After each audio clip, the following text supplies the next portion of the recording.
Kuya Nelson. Mag-shoutout ka muna dito.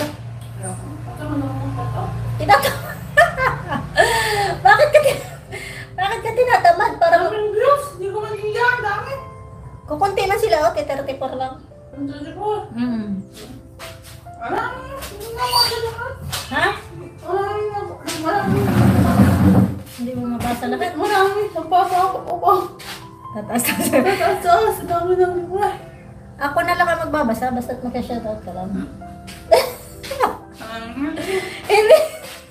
Ako nga lang ang Dito ka, dali, oh. Hindi nga, madali. Kakaunti sila. 34, oh. Dali, kakaunti baga. Shout out po sa views ni Kuya Bal. Ni Mama. Baga mix vlog. Mix vlog po. 40 man lang baga sila, oh. 40. Sabi, shoutout po sa 40 live viewers. Shout out po sa Puting Viewers. Live? Yeah, viewers po na Yung...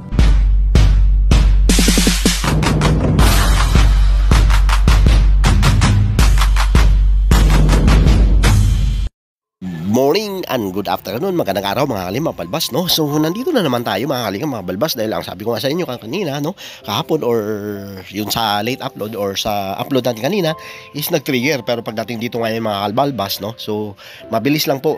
Katulad ng sinabi ko sa kanina na mabilis lang po ang pagaling ni Rina pagdating at pag ito ay inaatake, no, mga kalimang balbas. So bago ko umpisahan mga kalingap ay isang pagbati muna sa ating ama na si Kuya Bal Santos Matubang, Ate Ede Vlogs at kay Kalingap Rab, mga kalingap, no. So lahat ng mga kalingap partners, reactors at lahat ng mga supporters dito sa ating pinakamamahal na si Rina, no. So gawa tayo ng reaction ulit manibago mga kalingap balbas, no. So dito ating napansin mga kalingap balbas na talaga naman, no, at ito, no, napapansin natin dito yung labi na lang mga kalingap mga balbas, no.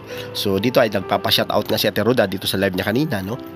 At talaga naman ang galing ni Rina na, no. So marunong na siya at malinaw po talaga, no. So given na po ang pagiging malinaw na po ang pagbibigkas niya ng mga salita. Although nabubulo lang siya minsan dahil nga po binibilisan niya yung pagsasalita niya mga kalingap mga balbas, no. So which is okay lang naman yun, wala naman problema kahit naman ako, no. Tayo pagka mabilis yung salita natin is yun, nabubulol tayo, no. Pero pagdating dito as sabi ni Ate Roda ay naayos na rin naman, no. So ito nga at nag-shoutout si Rina mga kalimang malbas, no. So ano po ba ang sinabi ni Rina mga kalingap, no? So ito pakinggan pa natin, no. So marami siyang sinasabi dito. So ito pa ang kanyang sinasabi mga kalingap. Bala na. Tinatamad ka pala mag-shoutout. Kakaunti mo. Mabilis ba maganon? Mabilis mag-pop up? Oo. Kunti mo na. Ayos na. Shout out, Rex Vlog. Melissa Marcilano, ganun lang yun ang pagbasa, isa-isa lang. Basta nga. Oh, nahihirapan ka? Oo. Puno ako po.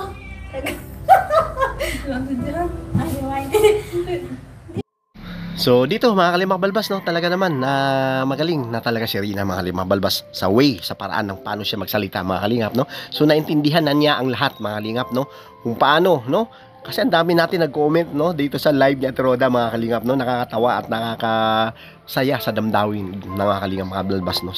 Nasaya lang tayo, no, dahil ang talagang Rina na dati nating inasahan na ito, no, magaling na, magaling, sobra mga kalingap balbas, no. So nalilito siya dahil marami daw po yung lumalabas doon sa comment section, no. Ang bali ang bilis daw kaya nalilito siya paano niya shout out ito mga kalingap balbas, no. So ito ay tinuturuan naman siya ni Ate Roda dito, no, yung pagturo is nandun pa rin, no, given po rin lagi ng mga kalingap balbas, which is na talaga naman ito po ay isa sa mga nakakatulong talaga para dito sa ating pinakamahal na si Rina mga kalingap, no. So although nagbabasa siya, meron pa rin siyang sinabi dito mga kalingap na nakakaantig sa puso, no, yung pasasalamat niya, no. Marami siyang pinasalamatan, no, lahat mga sponsors dito, lalo kay Rina Community, Japan Charity Group, no, alam na niya po kung sino-sino yung mga tumulong sa kanya mga kalingap. Ito yung nakakaganda dito, no, kay Rina dahil nung nalaman niya sila pala ang nakakatulong, no. So ito wala siyang alinlangan at sinasabi niya dito mismo itong live na to, no, mga kalingap labas, talagang ang ganda ng sinasabi ni Rina, no. So pakinggan natin yung mga pasasalamat na sinabi ni Rina rito mga kalingap balbas. Dali na. Tinatamad ka pala mag-shoutout. Kakaunti mo. Mabilis ba maganon? Mabilis mag-pop up? Oo. Kunti mo na yun. Ayos na. Shout out, Rex Vlog. Kalinga mga balbas, no? So, napansin natin dito yung improvement na naman ni Rina. So, maraming salamat sa Panginoon mga kalinga mga balbas at naging maayos na rin ulit yung pag-trigger niya kahapon mga kalinga mga balbas, no? So, ito, dire-diretso lang tayo, no? Patuloy nating subaybayan ang buhay at ang sitwasyon ni Rina dito mga kalingap, no? So, kung ano mga update, emergencies, no? Dito para kay Rina or mga pangyayari na hindi natin inaasahan, talaga naman nandito ang ating Kabalbas TV para maghatid sa inyo ng talagang totoo, no? Mga kalinga mga balbas, sabi nga ng iba, fake news na po yung pag-trigger ni Rina, pag-atake, kaya hindi po ako marunong magsalita ng mga hindi ko napapanood mga kalimang balbas, no? So, dito na lang po, no, mga kalimang balbas, hanggang dito na lamang. Isang mapagpalang araw po sa lahat ng mga hindi po nag-subscribe, sana po mag-subscribe na po kayo at hit the notification bell para po updated po kayo sa aking mga update para dito sa ating pinakamamahal na si Rina mga kalimang balbas. So, hanggang dito na lamang, isang magpapalang araw ulit. Kuya Val Santos Matubang, Ate Edna Vlogs at kay Kalingap Rab, lahat ng charity vloggers, reactors, lahat ng mga viewers, especially sa inyo mga kalingap, no, na sulit na sumusubaybay sa ating pinakamamahal na si Rina, mga kalingap mga balbas. Thank you, God bless at sana mag-ingat po tayo palagi. Bye-bye!